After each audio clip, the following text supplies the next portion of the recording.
नमस्कार. मी विश्वास असा राज्यामध्ये काका आणि पुतण्या यांचं नातं काय राहिलेलं आहे. त्याचबरोबर राज्यामध्ये काका पुतण्या यांच्या राजकारणात कधीही काकाला पुतण्या भारी भरलेला आहेत. तसंच चित्र सध्या भोकरदनच्या नगर परिषद निवडणुकीमध्ये एकंदरीत आपल्याला दिसून आलेले आहे.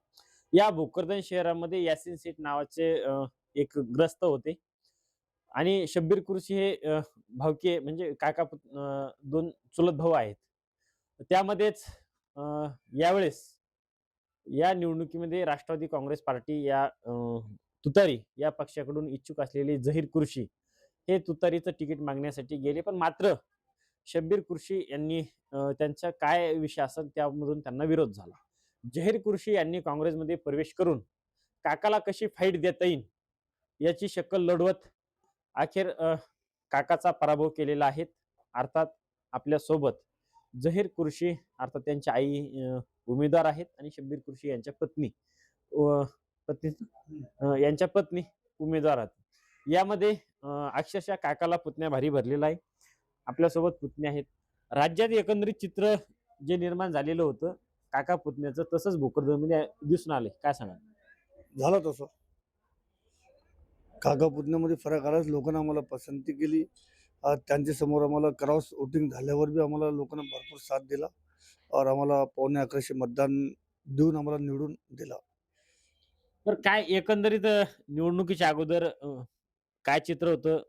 निवडणूक लागल्यावर काय चित्र झालं? फॉर्म भरण्यावर काय चित्र निर्माण झालं? आमचा अगोदर तो तुतारीकडून लढायचा विचार होतो. नंतर आमच्या काकांनी तिथं समजा तसा दबाव टाकला, काही अडी-अडचण टाकली. त्याच्यामुळे आम्ही सुधाकर दानवे आणि चंद्रकांत दानवे सोबत आमची बैठक झाली. नंतर त्याला मला सांगितलं, "भाऊ काय करू शकतात ते ऐकत नाही." नंतर त्याला मी म्हणलो, "मी तुमची पार्टी आम्ही सोडून दुसरी पार्टीवर लढवणार. पण आम्हाला लढणार तय आहे आमचा." मग त्यानंतर त्यांना तिकीट दिलं. मग आम्ही काँग्रेसहून उभं राहून आम्ही आमची तयारी केली. बरं तुम्ही नेहमी जे भाषण झालं होतं रिकाम टेकडीवर तुम्ही सांगितलं, की "मी याशिन शेठचा मुलगा आहे. मला यावेळेस निवडून द्या. आम्ही कधी राजकारणात नाही." कोरी पाटी होती. अनुभव काय होता राजकारणात? निवडून येईल अशी अपेक्षा होती का? अनुभव तर आम्हाला काहीच नव्हता. आमचा पहिलाच टाईम होता. आमचा 8 दिवसात विचार झाला का इलेक्शन आम्हाला लढायचा. बाकी आमचे जे काका मोठे आहे यासीन शेठ, त्यांची ओळख बी चांगली, त्यांचे संबंध बी गावात चांगले होते. आमच्या समाजात बी आणि तुमच्या समाजात बी संबंध चांगले होते. त्याच्यामुळे आम्हाला जास्ती सपोर्ट भेटला और आम्हाला मतदान जास्ती मेहनत करायची गरज नाही पडली. काऊन की त्याच्या नावावर आम्हाला लोकांना निवडून दिलं. अ, अ, या ठिकाणी आपण बघू शकतो, की ते यासीन शेठ काका काका हा काय? सॉरी आपल्याकडून वडील म्हणले गेले, पण काका होते.